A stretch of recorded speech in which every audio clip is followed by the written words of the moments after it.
بسم اللہ الرحمن الرحیم۔ السلام علیکم۔ جیسا کہ آپ جانتے ہیں کہ ہم قرآن کا ترجمہ اور تفسیر بیان کر رہے ہیں، تو آج انشاءاللہ سورہ القیامہ کی آیت نمبر 20 سے سٹارٹ کرتے ہیں۔ اس کا ترجمہ اور تفسیر تفہیم القرآن سے بیان کریں گے جو اہل سنت جماعت کے لیے ہے۔ اعوذ باللہ من الشیطان الرجیم، بسم اللہ الرحمن الرحیم۔ ہرگز نہیں، اصل بات یہ ہے کہ تم لوگ جلدی حاصل ہونے والی چیز یعنی دنیا سے محبت رکھتے ہو۔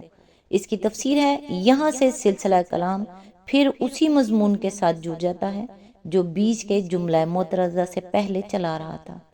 ہرگز نہیں کا مطلب یہ ہے کہ تمہارے انکار آخرت کی اصل وجہ یہ نہیں ہے کہ تم خالق کائنات کو قیامت برپا کرنے اور موت کے بعد دوبارہ زندہ کر دینے سے عاجز سمجھتے ہو، بلکہ اصل وجہ یہ ہے۔ آیت نمبر 21، اور آخرت کو چھوڑ دیتے ہو۔ اس کی تفسیر ہے، یہ انکار آخرت کی دوسری وجہ ہے۔ پہلی وجہ آیت نمبر 5 میں بیان کی گئی تھی کہ انسان چونکہ فجور کی کھلی چھوٹ چاہتا ہے اور ان اخلاقی پابندیوں سے بچنا چاہتا ہے جو آخرت کو ماننے سے لازماً اس پر عائد ہوتی ہیں، اس لیے دراصل خواہشات نفس اسے انکار آخرت پر ابھارتی ہیں اور پھر وہ عقلی دلیلیں بگاڑتا ہے تاکہ اپنے اس انکار کو معقول ثابت کرے۔ اب دوسری وجہ یہ بیان کی جا رہی ہے کہ منکرین آخرت چونکہ تنگ نظر اور کوتاہ ہیں، اس لیے ان کی نگاہ میں ساری اہمیت انہی نتائج کی ہے جو اسی دنیا میں ظاہر ہوتے ہیں، اور ان نتائج کو وہ کوئی اہمیت نہیں دیتے جو آخرت میں ظاہر ہونے والے ہیں۔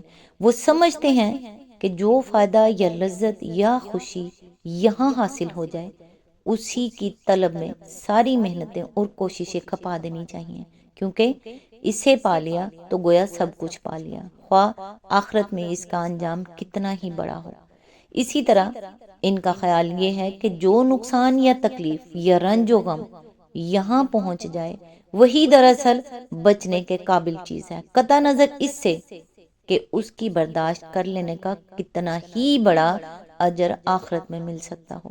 وہ نقد سودا چاہتے ہیں، آخرت جیسی دور کی چیز کے لیے وہ نہ آج کے کسی نفع کو چھوڑ سکتے ہیں نہ کسی نقصان کو گوارا کر سکتے ہیں۔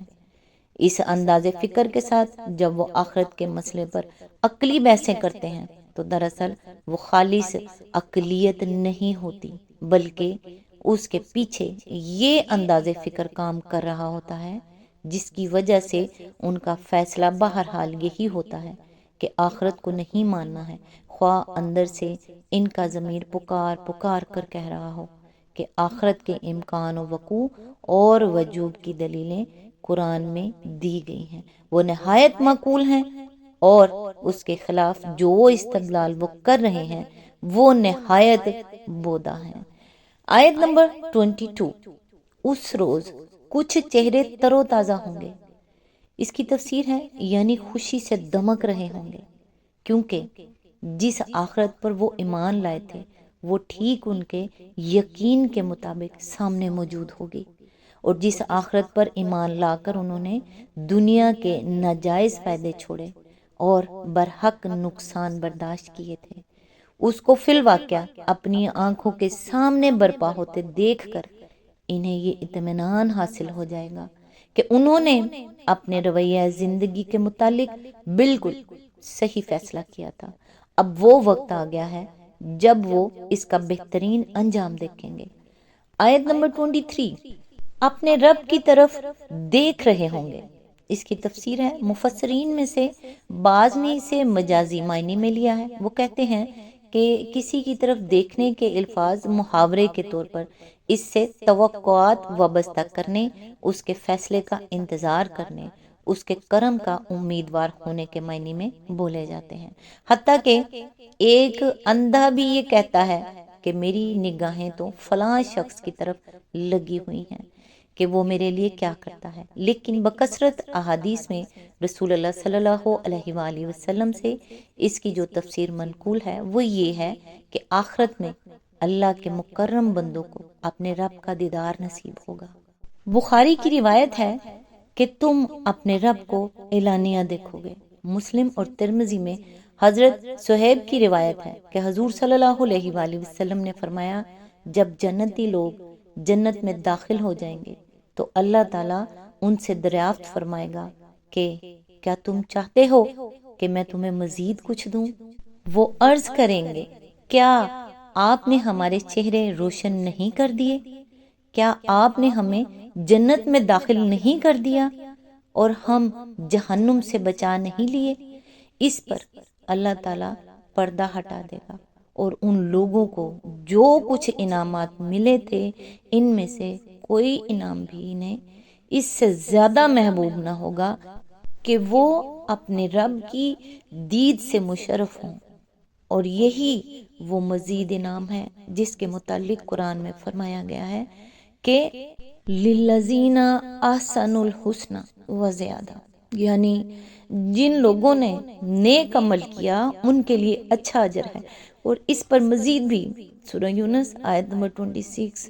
بخاری و مسلم میں حضرت ابو سعید خدری اور حضرت ابو ہریرہ سے روایت ہے کہ لوگوں نے پوچھا، یا رسول اللہ صلی اللہ علیہ وآلہ وسلم، کیا ہم قیامت کے روز اپنے رب کو دیکھیں گے؟ حضور صلی اللہ علیہ وآلہ وسلم نے فرمایا، کیا تمہیں سورج اور چاند کو دیکھنے میں کوئی دقت ہوتی ہے جبکہ بیچ میں بادل بھی نہ ہو؟ لوگوں نے عرض کیا، نہیں۔ آپ صلی اللہ علیہ وآلہ وسلم نے فرمایا، اسی طرح تم اپنے رب کو دیکھو گے۔ اسی مضمون سے ملتی جلتی ایک اور روایت بخاری و مسلم میں حضرت جریر بن عبداللہ سے مروی ہے۔ مسند احمد، ترمذی، دارقطنی، ابن جریر، ابن المنذر، طبرانی، بہقی، ابن ابی شیبہ اور بعض دوسرے محدثین نے تھوڑے لفظی اختلاف کے ساتھ حضرت عبداللہ بن عمر کی روایت نقل کی ہے، جس کا مضمون یہ ہے کہ اہل جنت میں کم سے کم درجے کا جو آدمی ہوگا وہ اپنی سلطنت کی وسعت 2000 سال کی مسافت تک دیکھے گا، اور ان میں سب سے زیادہ فضیلت رکھنے والے لوگ ہر روز 2 مرتبہ اپنے رب کو دیکھیں گے۔ پھر حضور صلی اللہ علیہ وآلہ وسلم نے یہی آیت پڑھی کہ اس روز کچھ چہرے تر و تازہ ہوں گے، اپنے رب کی طرف دیکھ رہے ہوں گے۔ ابن ماجہ میں حضرت جابر بن عبداللہ کی روایت ہے کہ اللہ تعالیٰ ان کی طرف دیکھے گا اور وہ اللہ کی طرف دیکھیں گے، پھر جب تک اللہ ان سے پردہ نہ فرما لے گا اس وقت تک وہ جنت کی کسی نعمت کی طرف توجہ نہ کریں گے اور اسی کی طرف دیکھتے رہیں گے۔ یہ اور دوسری بہت سی روایت ہیں جن کی بنا پر اہل سنت قریب قریب بالاتفاق اس آیت کا یہی مطلب لیتے ہیں کہ آخرت میں اہل جنت اللہ تعالیٰ کے دیدار سے مشرف ہوں گے، اور اس کی تائید قرآن مجید کی اس آیت سے بھی ہوتی ہے، کَلَّا إِنَّهُمْ عَنْ رَبِّهِمْ يَوْمَئِذٍ مَحْجُوبُونَ، ہرگز نہیں وہ یعنی فجار اس روز اپنے رب کی دید سے محروم ہوں گے۔ سورہ المطففین آیت نمبر 15۔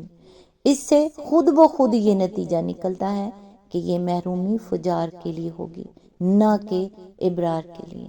یہاں یہ سوال پیدا ہوتا ہے کہ آخر انسان خدا کو دیکھ کیسے سکتا ہے؟ دیکھنے کے لیے تو لازم ہے کہ کوئی چیز کسی خاص جہت، مقام، شکل اور رنگ میں سامنے موجود ہو۔ روشنی کی شعاعیں اس سے منعکس ہو کر انسان کی آنکھ پر پڑیں اور آنکھ سے دماغ کے مرکز بینائی تک اس کی تصویر منتقل ہو۔ کیا اللہ رب العالمین کی ذات کے متعلق اس طرح قابل دید ہونے کا تصور بھی کیا جا سکتا ہے کہ انسان اس کو دیکھ سکے؟ لیکن یہ سوال دراصل ایک بڑی غلط فہمی پر مبنی ہے۔ اس میں 2 چیزوں کے درمیان فرق نہیں کیا گیا ہے۔ ایک چیز ہے دیکھنے کی حقیقت اور دوسری چیز ہے دیکھنے کا فعل صادر ہونے کی وہ خاص صورت جس سے ہم اس دنیا میں آشنا ہیں۔ دیکھنے کی حقیقت یہ ہے کہ دیکھنے والے میں بینائی کی صفت موجود ہو، وہ نابینا نہ ہو، اور دیکھی جانے والی چیز اس پر عیاں ہو، اس سے مخفی نہ ہو۔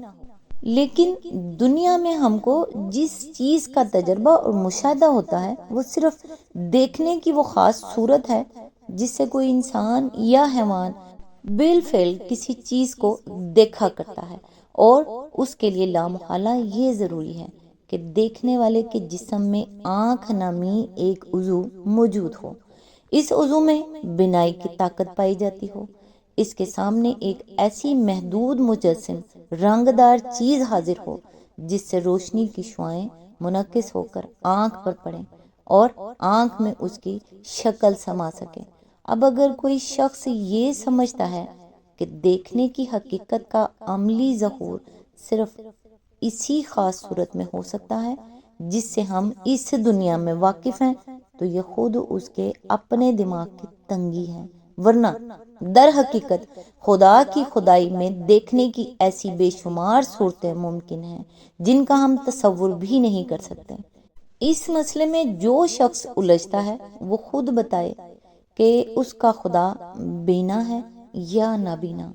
اگر وہ بینا ہے اور اپنی ساری کائنات اور اس کی ایک ایک چیز کو دیکھ رہا ہے، تو کیا وہ اسی طرح آنکھ نامی ایک عضو سے دیکھ رہا ہے جس سے دنیا میں انسان و حیوان دیکھ رہے ہیں، اور اس سے بینائی کے فعل کا صدور اسی طریقے سے ہو رہا ہے جس طرح ہم سے ہوتا ہے؟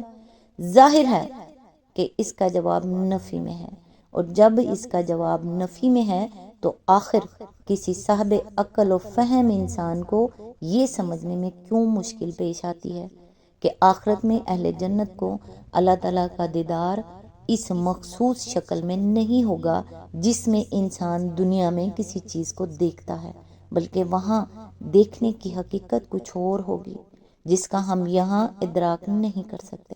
واقعہ یہ ہے کہ آخرت کے معاملات کو ٹھیک ٹھیک سمجھ لینا ہمارے لیے اس سے زیادہ مشکل ہے جتنا 1-2 برس کے بچے کے لیے یہ سمجھنا مشکل ہے کہ ازدواجی زندگی کیا ہوتی ہے، حالانکہ جوان ہو کر اسے خود اس سے سابقہ پیش آنا ہے۔